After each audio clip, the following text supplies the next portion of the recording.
제목이 우리의 기도 제목이 되기를 바랍니다. 예.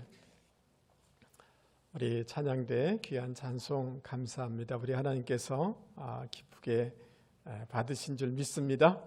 예.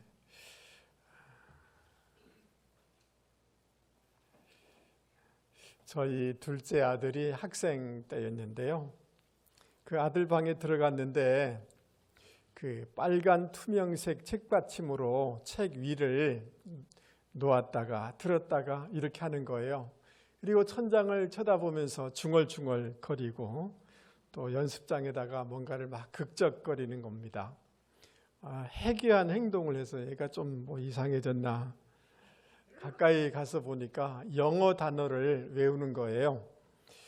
여러분, 그 영어 단어장을 살펴봤는데 그 단어 뜻을 알려주는 것은 검은색으로 이렇게 되어 있고 영어 단어 부분은 붉은색으로 인쇄가 되어 있습니다. 그러니까 그 영어 단어장 위에 빨간색 책받침을 갖다 놓자 붉은색 영어는 보이지 않겠죠. 그죠?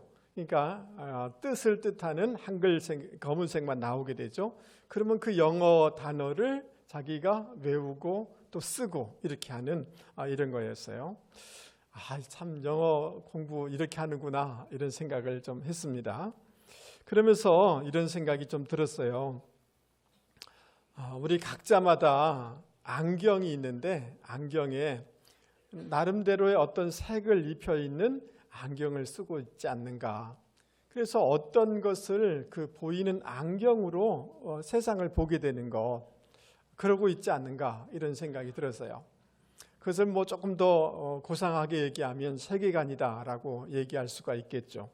우리에게 있는 어떤 세계관, 어떤 틀 때문에 어떤 것들은 보이고 어떤 것은 보이지 않을 수가 있겠구나라는 생각을 한 적이 있습니다. 지금은 저희 집에도 텔레비전을 좀 바꿨습니다만은 오래전에 오래된 텔레비전을 있었어요. 그런데 그 텔레비전을 켜면 나오는 방송국이 KBS하고 MBC하고 SBS인가 이 정도밖에 안 나오는 텔레비전이었어요. 그러니까 너무 텔레비전이 오래되니까 방송국에서는 그 케이블 거기에서는 많은 채널이 오지만 그걸 수용할 수가 없는 거예요.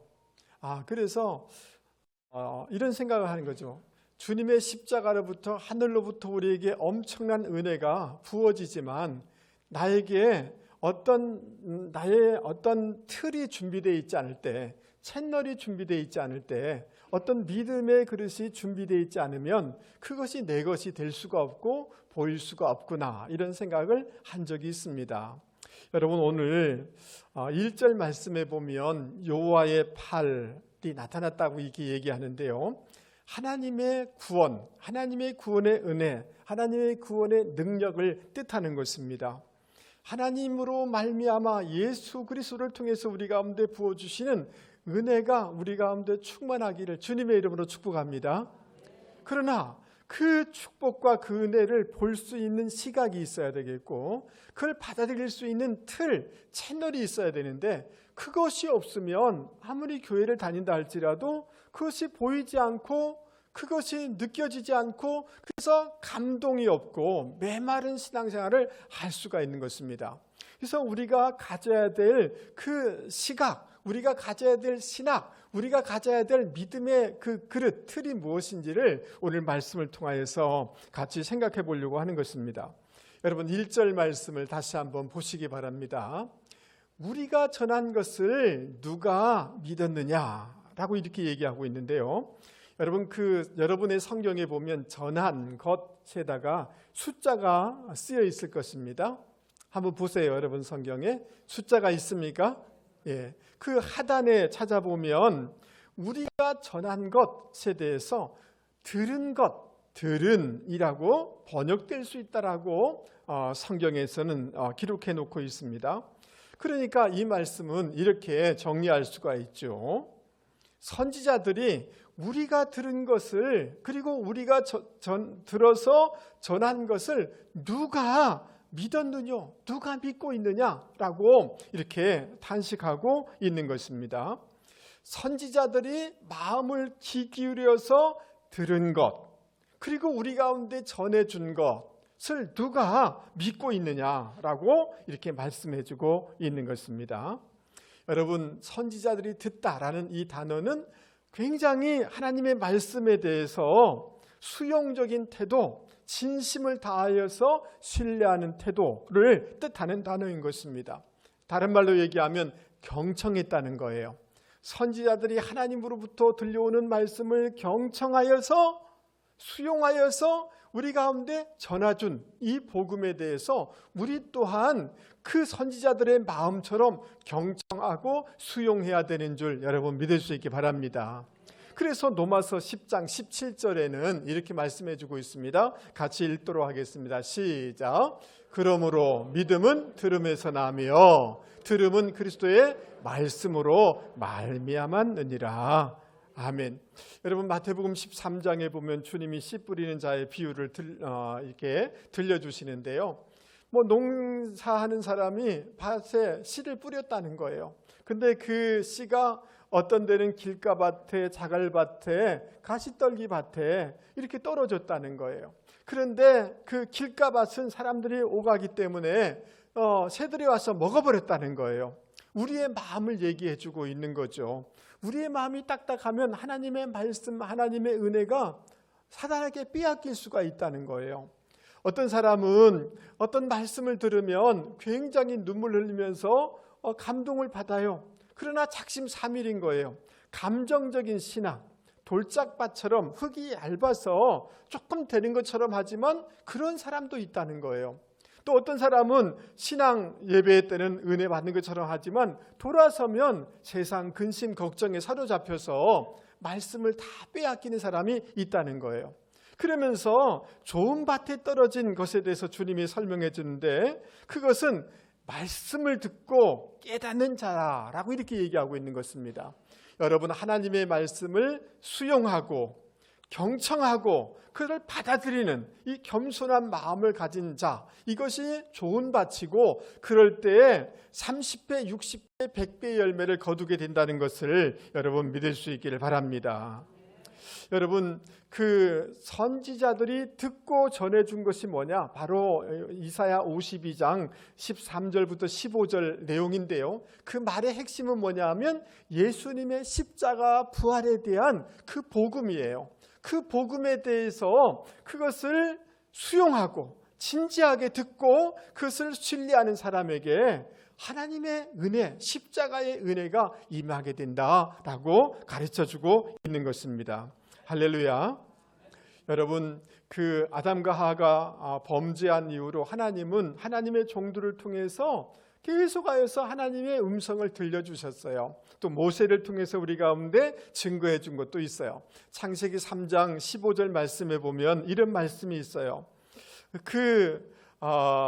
뱀의 후손이 이 여자의 후손의 머리를 상하게 할 것이지만 여자의 후손, 3인칭 단수예요. 여자의 후손이 그의 머리를 상하게 할 것이다.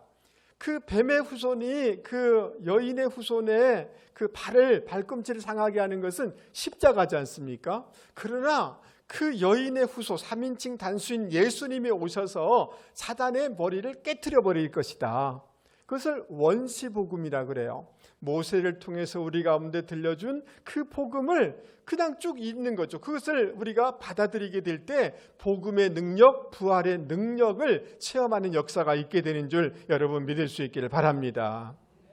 여러분, 우리가 잘 아는 것처럼 유월절이라는 것은 뭡니까? 출애굽할 때 10번째 재앙, 마지막 재앙 때 어린 양의 피를 문설주에 바름으로 죽음이 넘어간, 장자의 죽음이 넘어가는 역사가 있었지 않습니까? 그때 바른 그 피가 뭡니까? 어린 양을 잡아서 피를 바른 거죠. 세례 요한이 예수님에 대해서 뭐라고 얘기하느냐면 세상 죄를 지고 가는 하나님의 어린 양이로다, 이렇게 말씀하지 않았습니까? 자, 네, 주님 자신이 이렇게 말씀하셨어요. 마태복음 26장에 이것은 죄사함을 얻게 하려고 많은 사람을 위하여 흘리는 바 나의 피 곧 언약의 피니라, 이렇게 말씀하셨어요. 그러므로 유월절 그 이 행사를 통해서 보여준 것은 예수님의 십자가에 대한 것인 줄 믿습니다. 그것을 믿을 때 죄 사함을 받게 되어진다라고 말씀하고 있는 거죠. 이런 그 말씀, 이런 그 복음, 이런 것들을 우리가 믿음으로 수용하고 전적으로 신뢰하게 될 때 놀라운 은혜들이 우리 가운데 경험되는 줄 여러분 믿을 수 있기 바랍니다. 여러분, 예수님이 우리를 위해서 보혈을 흘려주신 것 믿습니까? 여러분, 실제로 이것을 받아들이고 신뢰하게 되어지면 사단이 우리 가운데 정죄하는 것에서부터 자유케 되는 역사가 있게 되는 줄 믿습니다. 우리를 막 어지럽게 하고 무기력하게 하고 정죄감에 빠지게 하는데, 나는 주님의 십자가와 십자가에서 흘리신 보혈을 내가 믿습니다, 수용합니다, 신뢰합니다, 경청합니다라고 할 때 그 정죄감에서부터 자유하게 되는 놀라운 역사가 있게 되는 줄 믿습니다. 모든 저주스러운 것으로부터 자유케 되는 역사가 있게 되는 줄 여러분 믿을 수 있기를 바랍니다. 할렐루야. 여러분, 그러므로 우리에게 정말 필요한 것은 뭐냐 하면 하나님의 말씀에 대해서 수용하는 거예요. 경청하는 거예요. 요한계시록 3장 20절 말씀에 이렇게 말씀하고 있습니다. 볼지어다 내가 문 밖에 서서 두드리노니 누구든지 내 음성을 듣고, 내 음성을 뭐하고? 듣고, 내 음성을 어떻게 한다고요? 듣고 문을 열면, 수용하면 주님이 우리에게 들어오셔서 더불어 교제하는 풍성한 축복을 누리게 된다라고 말씀하고 있는 것입니다. 여러분, 우리가 잘 아는 것처럼 이 하나님의 음성이 우리 가운데 이렇게 계속 들려옴에도 불구하고 왜 안 들려지느냐 하면 자기 의가 있기 때문에 그래요. 자기 의의 철학이 있어요. 자기 경험의 철학이 있는 것이에요. 자기에게 힘이 있다, 자기 공로의 신학이 있기 때문에 주님의 십자가를 전적으로 신뢰하지 않습니다. 주님의 말씀을 듣지 않습니다. 나에게 경험과 지혜가 있기 때문이다 라는 생각이 있기 때문에 말씀이 안 들려지는 것입니다. 사도행전 17장에 보면 데살로니가 지역의 복음을 증거할 때 사람들이 막 격동하고 바울을 핍박해요. 그런데 여러분, 베레아 지역의 사람들은 신사적이어서 말씀을 수용했다는 거예요. 그곳에는 놀라운 구원의 역사가 일어나게 됐다는 거예요. 신사적이라는 것은 굉장히 너그럽다는 거예요. 마음이 수용적이라는 거예요. 여러분, 저와 여러분의 마음이 수용적일 수 있기를 바랍니다. 청상 과부인 그 룻에게 그의 시어머니가 여러 가지 얘기를 하죠. 조언을 하죠. 그 말을 경청하게 될 때 그는 다윗의 중조모가 될 수가 있었고 예수님의 오게 하는 통로가 될 수가 있었던 것입니다.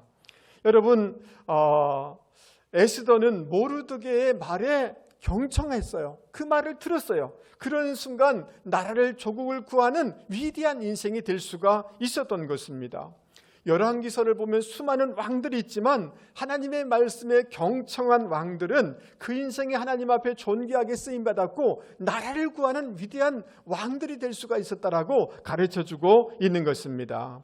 여러분, 신명기 6장, 신명기 28장에 여호와의 말씀을 삼가 듣고 지키면 수많은 축복을 받게 된다라고 약속해주고 있는 것입니다.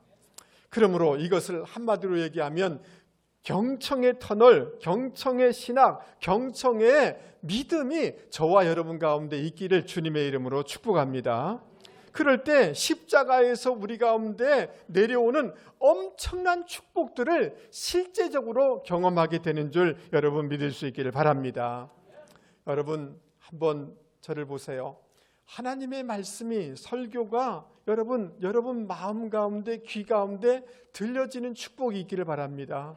이게 안 들려지면 어느 순간부터 나는 알아, 나는 신앙생활 몇십 년 했어, 나는 이런 직분자야, 나는 이런 사람이야 라고 하는 생각이 나의 귀를 막게 되어지면 은혜가 사라지게 되어지고 메마르게 되어지고 판단하는 사람이 되어지고 십자가에 대한 감격이 사라지게 되는 것입니다. 이 수용, 이 경청의 신앙, 경청의 신학이 저와 여러분 가운데 있기를 주님의 이름으로 축복합니다.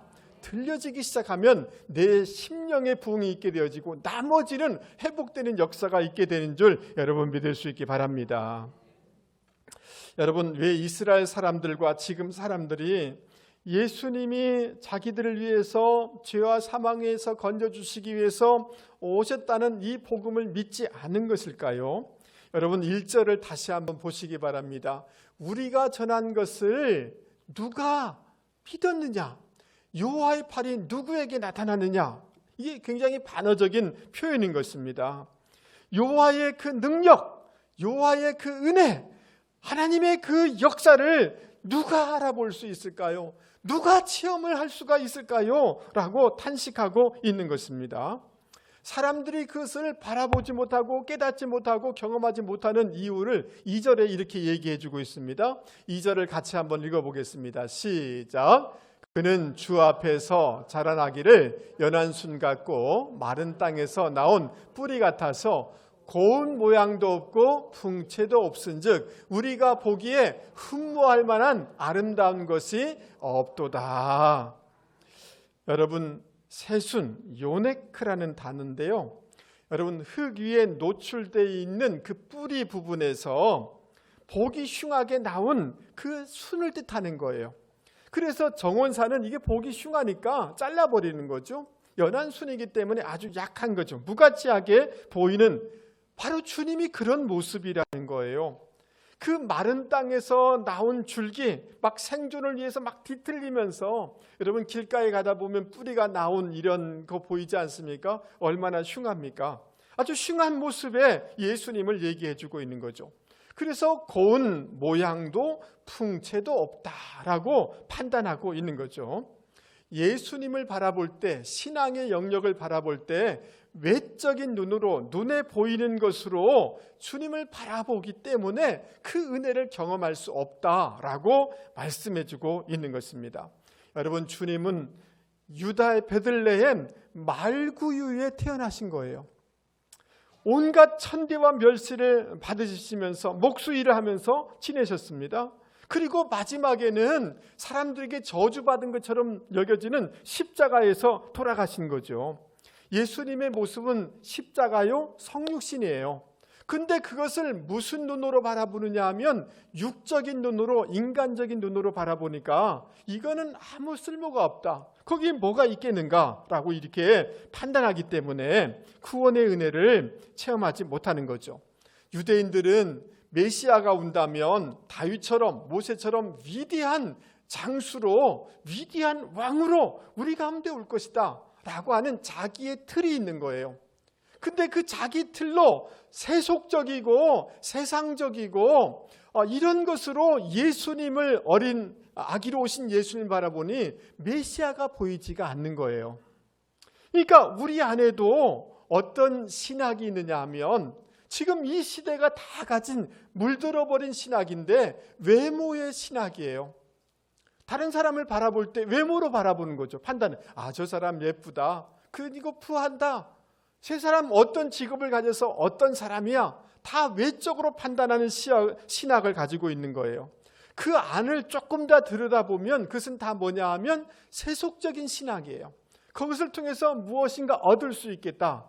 권력을 지향하는, 명예를 지향하는 그런 신학, 그런 믿음으로 물들어 있기 때문에 우리 가운데 오신 십자가를 지시고 우리 가운데 오신 예수님이 보이지가 않고 은혜가 없게 되는 것입니다.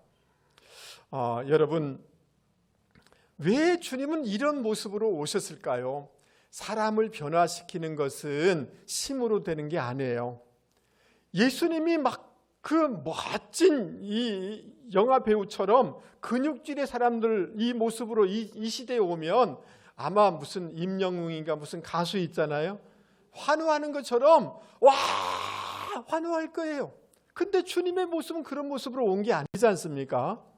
여러분, 사람을 변화시키는 것은 사실은 그런 힘과 외모에 있지 않은 것을 주님은 아셨기 때문에 그래요. 여러분, 미군이 베트남도 들어가고 이라크도 들어가고 아프간도 들어갔지만 힘을 가지고 들어갔지만 그 나라를 변화시켰습니까? 못 시켰습니까? 변화시킬 수가 없었던 거죠. 여러분, 사람의 마음을 변화시키는 것은 마음이 같아져야 되는 거예요. 공감이 돼야 되는 거예요. 여러분, 예수님이 사마리아 여인을 변화시켰는데 어떤 모습으로 와서 변화시켰습니까? 정말 목마른 나그네로 와서 나에게 물 한 잔 좀 주십시오라고 할 때 거기에 마음이 열리면서 그 여인이 예수를 만나게 되었고 완전히 다른 인생을 살아갈 수가 있었던 것이 아니겠습니까? 우리의 모습과 동일한 모습으로 찾아봐 주셔야지 우리 마음이 열리기 때문에 주님은 이렇게 낮고 낮은 모습으로 와 주신 것입니다. 여러분, 예수님의 고향에 예수님이 오셨어요. 얼마나 놀라운 일들을 행하실 수가 있겠습니까? 그런데 아무 권능을 행하지 않았어요. 왜 그랬냐 하면 그 동네 사람들은 어떻게 생각하느냐 하면 마리아의 아들 그 목수 이 예수가 아니냐, 그 형제들이 우리 가운데 있지 아니하냐, 전부 인간적인 눈으로, 세속적인 눈으로 바라보는 거예요.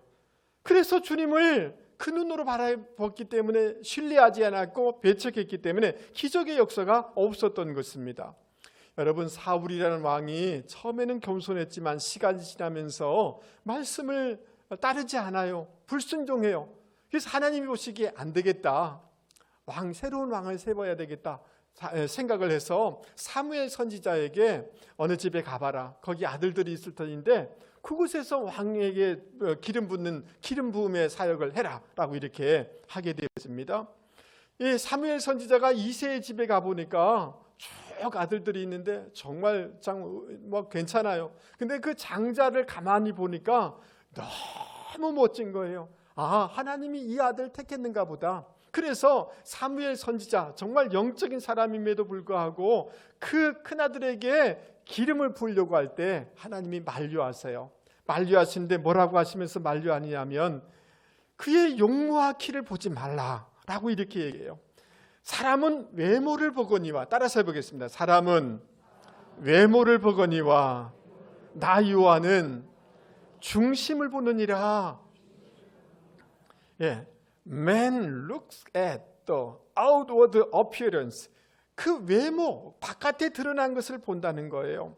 근데 주님은 look at the heart, 마음을 본다는 거예요. 그리고 새 번역 성경에는 이렇게 번역해 주고 있어요. The Lord look at a persons. 사람의 뭘 보느냐 하면 thought, 생각, 그리고 intention, 그 의도들을 바라본다는 거예요. 중심을 본다는 거예요.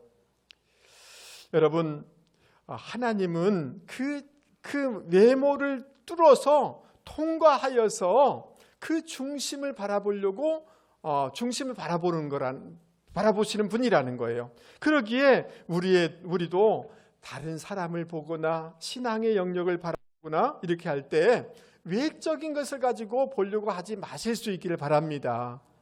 아멘. 여러분, 저를 한 번만 보세요. 여러분, 저는 목사라는 직분을 갖고 있지만 여러분보다도 체력이 약해요. 감기 잘 걸리고요. 정말 약해요. 그냥 평범한 인간이에요.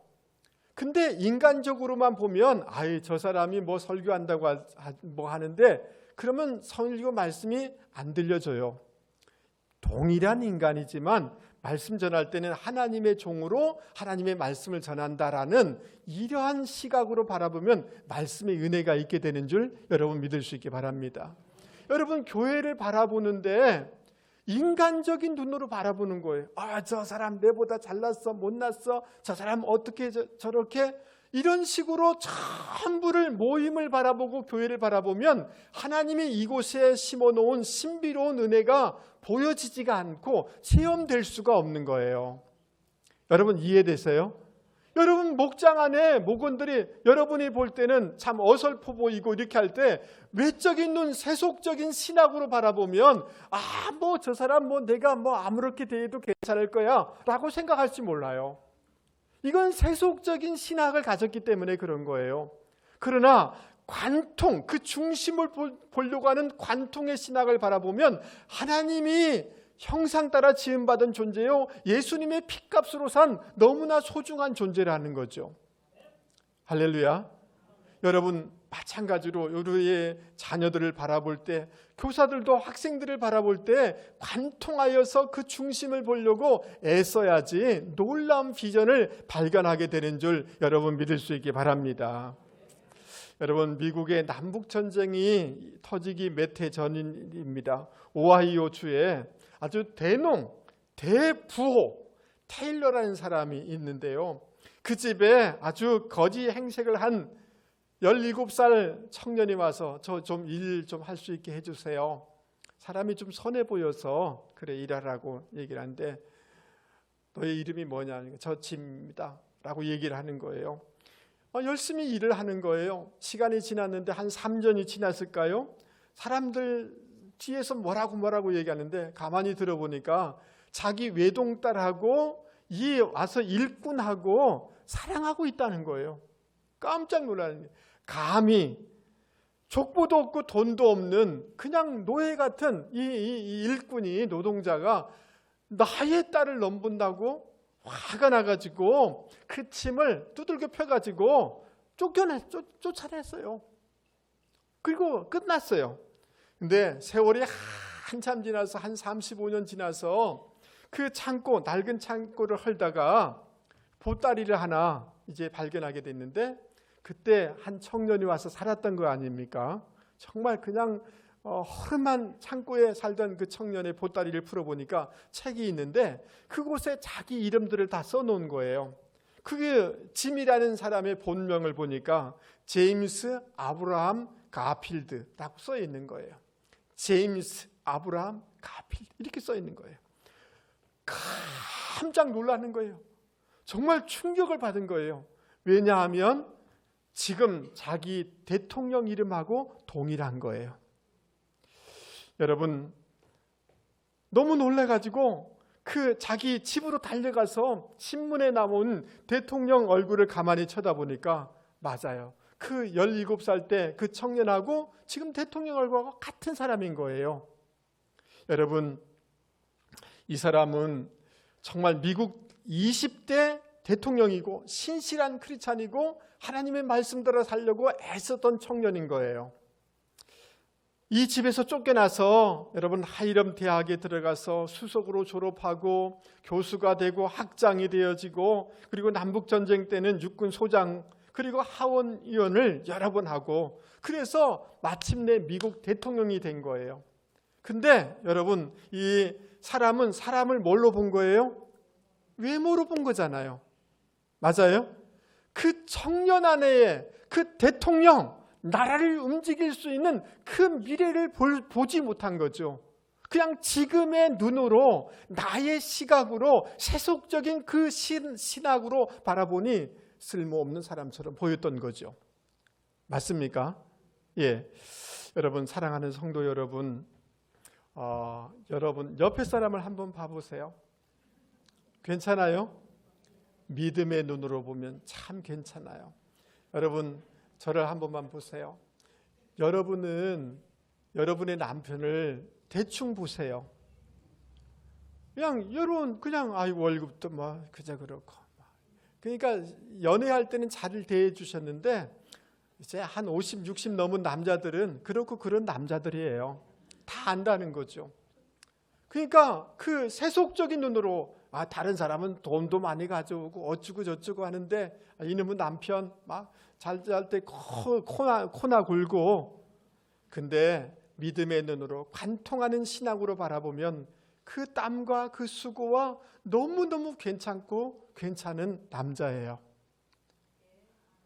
아멘을 왜 안 하십니까? 여러분, 중심을 보려는 관통의 신학으로 여러분의 부인을 바라보면 이 세상에서 여러분만을 사랑하시고 여러분을 위해서 수고하고 헌신하는 정말 귀중한 부인이 보이게 될 것입니다. 여러분, 우리 청년들, 여러분의 부모를 믿음의 눈으로 관통하는 신학으로 한번 바라봐 보세요. 얼마나 소중한 분이신지 말할 수가 없는 거예요. 여러분, 신앙의 영역을 하나님의 종, 하나님의 교회, 하나님의 동역자들을 관통하는 신학으로 믿음으로 바라보면 거기에 엄청난 축복이 있다는 것을 경험하게 될 줄 여러분 믿을 수 있기를 바랍니다. 오늘 집에 들어가서 중심을 바라보려고 하는 관통의 신학으로 한번 바라봐 보세요. 여러분의 직장이 아무것도 아닌 것처럼 보일지 몰라요. 아니에요. 믿음의 눈으로 보면 엄청난 하나님의 축복이 거기에 담겨 있다는 것을 여러분은 경험하게 될 줄 여러분 믿을 수 있게 바랍니다. 여러분, 동방 박사들이 그 먼 길을 와서 메시아를 찾아왔는데 가서 보니까요, 여러분, 피덩이 어린 아기 예수예요. 근데 그 아기 예수를 보고 황금과 유향과 몰약을 드리면서 기뻐하고 경배하고 절을 하고 난리를 하는 거예요. 왜 그래요? 그 동방 박사에게는 그 외적인 것을 뛰어넘어 관통하는 그 신학으로 바라보니까 그 안에 메시아가 있다는 것이 보여진 거예요. 그것이 너무 감격스러운 거예요. 여러분, 교회를 믿음의 눈으로 한번 바라보면 이 속에 하나님의 엄청난 은혜가 있다는 것을 알게 될 것이고 누리게 될 줄 여러분 믿을 수 있기 바랍니다. 이 믿음의 눈으로 보는 분들이 되기를 주님의 이름으로 권면을 드립니다. 여러분, 왜 예수님께서는 이렇게 약한 모습으로, 이런 낮은 모습으로 우리 가운데 오신 걸까요? 여러분, 시브리서 2장 14절 말씀을 여기 보시기 바랍니다. 자녀들은 혈과 육에 속하였음에 그도 또한 같은 모양으로, 어떤 모양으로? 같은 모양으로 혈과 육을 함께 지니심은 죽음을 통하여 죽음의 세력을 잡은 자 곧 마귀를 멸하기 위해서. 주님이 왜 이런 모습으로 오셨는가? 마귀를 멸해 주시기 위해서 이렇게 오셨다는 거예요. 한평생 죽기를 두려움으로 한평생 매여서 종로를 타는 우리를 놓아주기 위하여서 이 모습으로 오셨다는 거예요. 할렐루야. 그는 신실한 대제사장이 되셔서 우리를 긍휼히 여겨주시고 우리를 채울리 여겨주시기 위해서, 내가 너를 이해한다 공감해 주시기 위해서 이렇게 와주셨다는 거예요. 할렐루야. 그러니까 이것은 뭐냐 하면, 이 예수님은 우리 가운데 오셨는데 교리로 오신 게 아니에요. 이론으로 오신 게 아니에요. 정말 주님이 왜 이런 모습으로 오셨는가? 대제사장 채울하신 분으로 오셨는데, 이것이 어떤 눈을 가질 때, 어떤 신학을 가질 때 그 예수님이 보이느냐 하면 정념의 신앙. 교리로 보면 예수님이 은혜가 안 보인단 말이에요. 나를 너무너무 사랑하시는 그 주님의 마음, 정념의 신앙을 가지고 바라보면, 주님이 나를 위해서 이렇게 와주셨던 것을 깨닫게 되어지고 누려지게 되는 줄 여러분 믿을 수 있기 바랍니다. 저는 어쩌다 한 번씩 그 옛날 앨범을 이렇게 들여다보다가 저희 어머니를 보게 되어져요. 제 책장에도 어머니 사진이 있는데요. 옛날 그 정말 우리 상가교회에 있을 때 거기 이 강대상 그 앞에 앉으셔서 찍으셨어요. 제 대학 졸업할 때 같이 오셔서 찍으셨어요. 근데 왜 이렇게 촌스러워요? 여러분, 너무 촌스러운 모습이에요. 근데 어머니를 떠올려 보면 늘 이런 거 있잖아요. 머리 파마를 했는데 시골 아주머니 뽀글뽀글뽀글뽀글한 그 파마 여러분 아십니까? 잘 모르신다고요? 여러분, 그리고 몸빼 바지 아세요? 그 몸빼 바지 입고 맨날 밭에서 일하시니까 얼굴이 거무스럽고 그런 어머니의 모습이에요. 제가 초등학교 때는 한 번은 부끄러웠어요. 왜냐하면 친구 집에 갔는데 그 친구는 우리 동네에서 제일 잘 사는 집이에요. 그 아버지는 그 농협의 최고위 간부고 동네에 텔레비전이 한두 대 있을 때 텔레비전이 있는 집이에요. 근데 그 친구의 어머니는 여러분 치마를 입고 집안일을 하셔요. 그리고 행주 치마를 하셔요. 그리고 머리는 뽀글 파마가 아니라 일본 여자처럼 길게 웨이브 넣은 파마예요. 야, 우리 어머니도 저러면 안 되는가? 이런 생각을 했어요. 근데 여러분, 농사 짓는 사람이 이렇게 해가지고 치마 입고 농사일 할 수 있습니까? 없습니까? 없는 거죠. 뽀글뽀글 이렇게 해야지 몇 달 동안 신경 안 쓰고 일할 수 있는 것 아닙니까? 저는 농촌에서 자랐지만 가만히 생각해 보니까 그 농사 일을 많이 안 한 것 같아요. 그래서 힘드니까 어머니 이제 숙제해야 될 것 같은데요. 가라. 늘 그래 주셨어요. 근데 가만히 생각해 보니까 그 어머니가 그런 촌스러운 어머니로만 보였던 까닭은 뭐냐 하면 어머니의 자녀를 사랑하고 자녀를 위해서 나는 다 희생하겠다는 그 어머니, 그 안 보이는 이유는 뭐냐 하면 내 마음의 틀은 세상과 비교하는 눈으로 바라봤기 때문에 그런 것이고, 내 마음에 그 정념이라는 틀, 정념이라는 그 신학이 없기 때문에 나를 사랑하는 어머니가 안 보였던 거예요. 여러분 이해되십니까? 예. 여러분 이 정념의 그 신앙, 정념의 이 틀이 저와 여러분 가운데 있기를 주님의 이름으로 권면을 드립니다. 정말 나를 위해서 이렇게 낮은 곳에 와주셨고 냄새나는 곳에 와주셨고 나와 같은 것을 경험하기 위해서 대제사장으로 와주신 그 정념의 신학으로 성경을 바라보고 주님을 바라보는 순간, 주님, 당신은 하늘 보좌에서 영광 받으실 분이신데 나 때문에 이곳에 와주셨다는 이 감격이 우리 가운데 회복되는 줄 여러분 믿을 수 있기를 바랍니다. 말씀을 마치려고 합니다. 사랑하는 성도 여러분, 다 교회에 있다고 신앙생활 한다고 십자가의 은혜가 경험되느냐 하면 그런 사람이 있는가 하면 그렇지 않은 사람도 있다는 거예요. 여러분, 여러분의 신학에 경청의 신학이 장착되기를 바랍니다. 말씀이 들려지는 분들이 되기를 바랍니다. 어떤 사람은 앉아서 판단하는 사람도 있을 수가 있어요. 나 안다라고 생각하는 사람도 있어요. 그러면 은혜가 없어요. 주님의 십자가의 은혜가 없게 되는 것입니다. 여러분 오늘 눈을 똑바로 쳐시고 영의 눈으로 바라보시고 관통하는 이런 신학을 가질 수 있기를 바랍니다. 아멘 하시죠? 저를 보는데 눈빛이 안 달아지셨는데요. 네, 여러분 오늘 집에 가셔서 남편을 그 중심을 관통해서 바라보면 너무너무 소중한 남편이 보일 것이고, 아내를 관통하는 신학으로 바라보면 이처럼 예쁘고 이처럼 소중한 아내를 발견하게 될 것이고, 하나님의 예수님의 그 중심을 바라보는 관통의 신학을 가지고 바라보면 주님의 뜨거운 심장을 우리는 경험하게 될 줄 믿을 수 있기를 바랍니다. 아멘. 청년들이요, 여러분의 그 신학에 세속적인 그 신학이 아니라 관통하는 신학으로 부모님을 바라보실 수 있기 바랍니다. 그 앞에 그 부모님의 수고에 여러분은 눈물을 흘릴 수밖에 없을 것이고 가치 있는 인생으로 나가 살겠다는 결단이 나오게 될 것입니다. 사랑하는 성도 여러분, 너무 교리적이고 이론적인 신학이 아니라 정념의 신학으로 한번 주님을 바라보실 수 있기 바랍니다. 거기에 주님, 나의 대제사장 되신 주님을 만나게 될 줄 여러분 믿을 수 있기 바랍니다. 이 시간 말씀을 생각하면서 같이 찬송하기를 원합니다.